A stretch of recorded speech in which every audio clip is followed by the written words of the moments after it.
Yes. Yeah. Mr. President, on the North Korea Yeah. missiles, what message do you take from them? Well, we're looking at it very seriously right now. They were smaller missiles, short-range missiles. Nobody's happy about it, but we're taking a good look, and we'll see. We'll see. The relationship continues, but we'll see what happens. I know they want to negotiate. They're talking about negotiating, but I don't think they're ready to negotiate because we have to either do it's very much like China. The vice premier is coming here today. We were getting very close to a deal. Then they started to renegotiate the deal. We can't have that. We can't have that. So our country can take in $120 billion a year in tariffs, paid for mostly by China, by the way, not by us. A lot of people try and steer it in a different direction. It's really paid, ultimately it's paid for largely by China. And businesses will pour back into our country. So instead of making the product, it'll be the old-fashioned way, the way we used to do it. We made our own product. And I think things are going along pretty well there, but a large group delegation headed by one of the most respected men and highest officials of China will be coming in today. They start at 5 o'clock, and they'll see what they can do. But our alternative is an excellent one. It's an alternative I've spoken about for years. We'll take in well over $100 billion a year. We never took in 10 cents from China, not 10 cents. And it'll be I think it'll be a very strong day, frankly. But we'll see. We'll see. It was their idea to come back. Do you have plans to talk to President Xi, or no, not yet? Well, he just wrote me a beautiful letter. I just received it, and I'll probably speak to him by phone. But look, we have two great alternatives. Our country is doing fantastically well. Our numbers at 3.2. Don't forget, 3.2, the first quarter is always by far the worst quarter, or at least almost always. You look back over the years, first quarter is always weak, and we had 3.2 GDP. Our unemployment numbers are the best in the history of our country, and we're doing well. And our companies are really doing well. Even in Ohio, the great state of Ohio yesterday, General Motors, at my very strong urging, to put it mildly, very strong urging. I wasn't even nice about it, but I appreciate what they did. They sold the beautiful plant, Lordstown. They sold that beautiful plant to a very, very good company that's going to make electric trucks. And that worked, because that was the only thing they could say about our whole economy, Lordstown. They kept saying, Lordstown, Lordstown. And when you had all of these great companies spending billions and billions of dollars coming into our country, they couldn't talk about it. They'd only mention the one plant that was a GM plant from a very long time ago. And now we have a great company going in, going to make electric trucks, very appropriate. Interesting idea, actually, electric trucks. Yes, please. Will you allow Robert Mueller to testify in Congress? Well, I'm going to leave that up to our very great Attorney General, and he'll make a decision on that. But I will say this. Look, the Mueller report came out. It was done I guess I'm hearing numbers now close to $40 million, with 17 or 18 very angry Democrats who hated Donald Trump, and also everything that they could possibly have at their disposal. There was nobody that was, in the history of our country, more transparent than me. I said, give them every document, give them every person, let the White House counsel testify. I think he testified for 30 hours. I guess they must have asked him the same question, because there wasn't very much to testify about. But I said, let him testify, and let him keep him as long as you want. Actually, when I heard 30 hours, I said, that's a long time. But I let him testify. I didn't have to have presidential privilege. I could have stopped everything. I didn't have to give them a document. I gave them 1.5 million documents. I gave them White House counsel. I gave them other lawyers. Anybody you want, you can talk to. At the end of the testimony, no collusion, and essentially no obstruction. Of course, a lot of people say, how can you obstruct when there was no crime, when there was no collusion? How can you possibly obstruct? I'll tell you, but it's worse than that. It's not only was there no crime, but the crime was committed on the other side. So we're protecting against the crime committed on the other side. So after spending all of that money, all of that time, 2 years, they come up with a report. And Bob Mueller's no friend of mine. I had conflicts with him. We had a business dispute. We had somebody that is in love with James Comey. We like James Comey. They were very good friends, supposedly best friends. Maybe not, but supposedly best friends. You look at the picture file, and You see hundreds of pictures of him and Comey. And with all of that and other things, he wanted the FBI job. I don't know if anybody knows that, but as you know, he was considered for the FBI job, wanted it. And the day after he didn't get it, he became the special counsel. That's a conflict. And we had other things, but those are tremendous conflicts. Listen to this. Your judge, call him a judge, has a business dispute with me. Your judge has a fantastic relationship with James Comey. Well, he's a part of this. He lied to Congress. He leaked. He's a liar, a leaker. And your judge has a situation where he wanted to become the FBI director. We chose Director Wray instead and told him, I'm sorry. Those are tremendous conflicts. Those are tremendous conflicts. And then he puts on his staff almost all Democrats, many of whom contributed to Hillary Clinton. None of them contributed to me, that I can tell you. And it started out at 13 and went to 18. And these were angry Democrats. These were people that went to her. In one case, went to her. It was supposed to be a party. It turned out to be a funeral on election evening, and was going wild. He was so angry. And this man now is judging me. You had other people made big contributions to Hillary Clinton's campaign. They were angry Democrats in, I think, almost all cases. One of the people worked on the Clinton Foundation as just about the top person at the Clinton Foundation. With all of this, they came back, no collusion. There's nobody in this room, including you. If they were, that's you, John. If we looked at you with $40 million, 18 angry people that hated you, and all of the other things I mentioned, they'll find something. I don't know, maybe John not. Go ahead, finish Mr. it. Mueller is also friends with Mr. Barr, and as you're aware, Mr. Barr told lawmakers that he didn't have a problem with Mr. Mueller testifying. I'm going to leave that up to the Attorney General as to whether or not. I think, to me, it looks like a redo. Here's what's happened. The report comes back. It's perfect. It's beautiful. There's no collusion. Nobody even talks about collusion. Do you know, I haven't heard the word Russia in a long time. There's no more talk about Russia. What happened to Russia? The Russian witch hunt? They don't talk because it was so on collusion, which, by the way, is by far, that's the big deal, because it was all about Russia. So I haven't heard the word Russia. They don't use the word Russia anymore. So there's no crime. There never was a crime. It was a hoax. It was a witch hunt. So this comes back, and it comes back totally exonerating Donald Trump and a lot of other people. This was a terrible thing that happened to our country. Now, I'll tell you what they are asking. They are asking about how did this whole thing start. That's what people want to know. And I want to tell you, I had an event last night. A lot of you were there.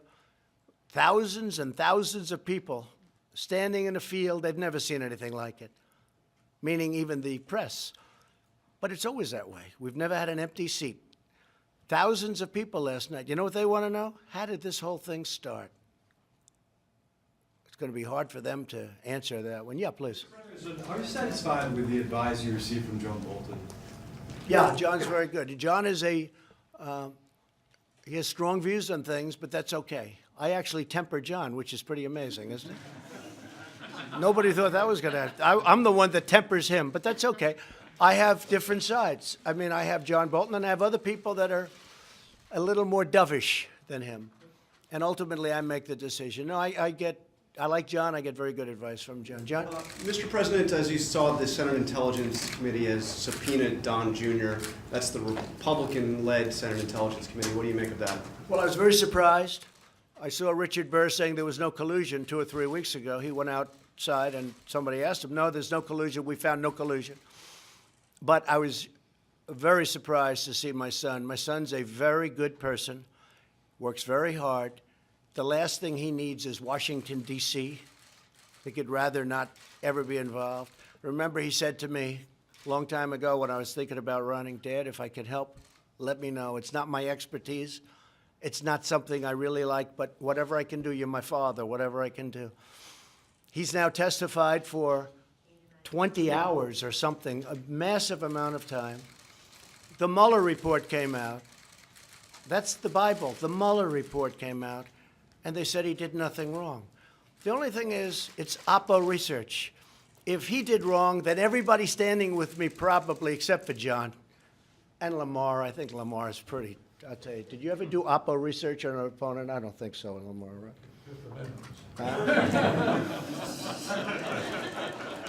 And I know John Barrasso never did opposition research because he's a fine, fine man, but I would say 99% of the rest of the folks. So they didn't, but what they didn't discuss is this woman that came in, who I watched her on the Today Show when it all started. Oh, I'm just an innocent.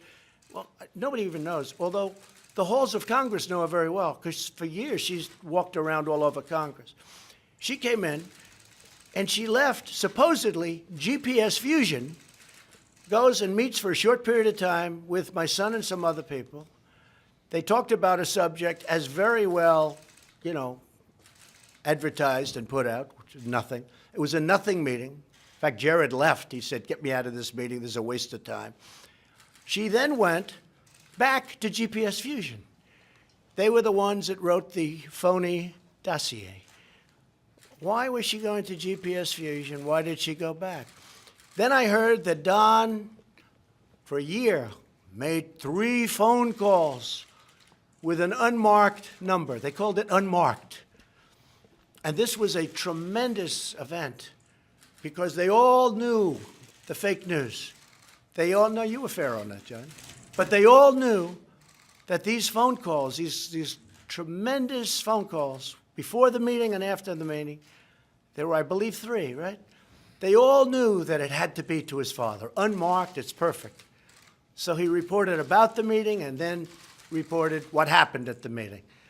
Except after looking and spending a tremendous amount of time and money, they were able to go back years and find out who made the calls. One was a local real estate developer. The other was a great person from NASCAR. He took 2 of them, and a friend of Don's. This went on for a year and a half. John, you heard all about the phone calls to, obviously, the father, where I never knew about the meeting. But the phone calls to the father turned out not to be the phone calls.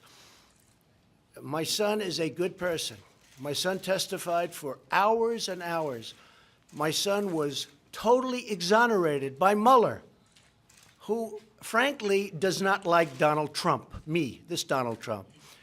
And frankly, for my son, after being exonerated, to now get a subpoena to go again and speak again after close to 20 hours of telling everybody that would listen about a nothing meeting, yeah, I'm pretty surprised. Please. Should he fight that subpoena? Well, we'll see what happens. I'm just very surprised. I really am by it, yeah. What did Iran do to prompt you to send an aircraft carrier to the region? Well, they were threatening, and we have information that you don't want to know about. They were very threatening, and we just want to have, we have to have great security for this country and for a lot of other places. Is there a risk of military confrontation, sir? I guess you could say that always, right? Isn't it? I mean, you know, always. I don't want to say no, but hopefully that won't happen. We have one of the most powerful ships in the world that's loaded up, and we don't want to have to do anything. What I'd like to see with Iran, I'd like to see them call me. You know, John Kerry speaks to them a lot. John Kerry tells them not to call. That's a violation of the Logan Act. And frankly, he should be prosecuted on that. But my people don't want to do anything that's, only the Democrats do that kind of stuff. You know, if it were the opposite way, they'd prosecute him under the Logan Act. But John Kerry violated the Logan Act. He's talking to Iran and has many meetings and many phone calls, and he's telling them what to do. That is a total violation of the Logan Act, because what they should be doing is, their economy is a mess ever since I took away the Iran deal. They have inflation that's the highest number I've ever heard. They're having riots every weekend and during the week even. And what they should be doing is calling me up, sitting down, we can make a deal, a fair deal. We just don't want them to have nuclear weapons, not too much to ask. And we would help put them back into great shape. They're in bad shape right now. I look forward to the day where we can actually help Iran. We're not looking to hurt Iran. I want them to be strong and great and have a great economy. But they're listening to John Kerry, who's violated a very important element of what he's supposed to be doing. He violated the Logan Act, plain and simple. He shouldn't be doing that. But they should call, and if they do, we're open to talk to them. We have no secrets, and they can be very, very strong financially. They have great potential, very much like North Korea. North Korea has tremendous potential economically, and I don't think he's going to blow that. I don't think so. Can I circle back to trade just for a second? Yeah, please. Is it still possible to get a trade deal with the Chinese this week, or is it? It's possible to do it. differences? They're all here. Look, the vice premier, one of the most respected men, one of the highest officials in China is coming. You know, you heard he wasn't coming. He's coming. With them? I will say this, once the tariffs went on, they upped the meeting. It was supposed to take place originally on Thursday. Then about 5 weeks ago, they said, how about Friday? How about next week? I said, what's this all about? And I said, that's okay. Don't worry about it. Let's take in $100 billion a year. And we put the tariffs on. We made the statement, and then they upped the meeting. How about let's go back to Thursday? So I have no idea what's going to happen. I did get last night a very beautiful letter from President Xi. Let's work together. Let's see if we can get something done. But they renegotiated the deal. I mean, they took, whether it's intellectual property theft, they took many, many parts of that deal, and they renegotiated. You can't do that. And I'm different than a lot of people. I happen to think that tariffs for our country are very powerful. You know, we're the piggy bank that everybody steals from, including China. We've been paying China $500 billion a year for many, many years. China rebuilt their country because of us. They couldn't have done what they're doing. They're building a ship every 3 weeks. They're building aircraft like you've never seen, fighter jets. I respect it. I don't blame them. I blame our past leadership for allowing this to happen. What I'm doing now with China should have happened many years ago, not just Obama, long before Obama. I always say, you know, if you look, NAFTA is one of the worst deals ever made, trade deal. But the worst trade deal ever made is the WTO, because China was flatlining for many, many decades. It was flat right here. The WTO came along. We allowed China into the WTO, and they became a rocket ship. You got to take a look at a chart sometime. Do it. It'll be very interesting. An economic chart. They're here, and they went up like a rocket ship. Well, they did it with our money and others, and they did it because they're very smart, and they're good people, and I like the president a lot. He's a friend of mine.